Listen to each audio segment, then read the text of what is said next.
再来看国民党高雄市议员黄小婷涉诈领助理费，去年是互检调羁押，落尾黄小婷认罪，甲不法所得刑转去。高雄地方法院今仔1审是判伊有期徒刑2档，假罪5档。黄小婷是还未回应，也毋过检方是认为判上轻了，会个上诉。你现在高雄车站旁边那2栋商办跟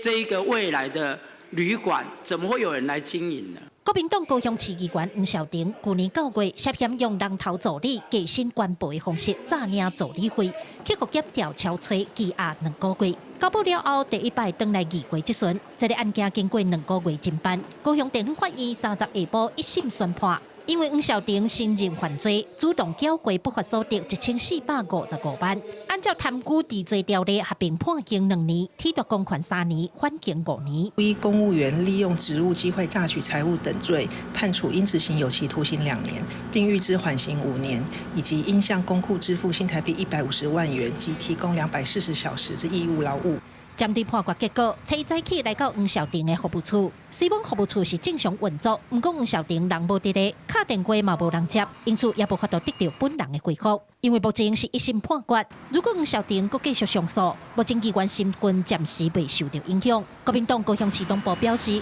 尊重司法判决，当期的相关问题将会交给考纪会建议。我觉得这个部分里面，我们一切尊重司法，然后呢，我们国民党本身就有独立的考纪委员会啊，那这一切就交给考纪委员会来做一个决断，我们都一切尊重。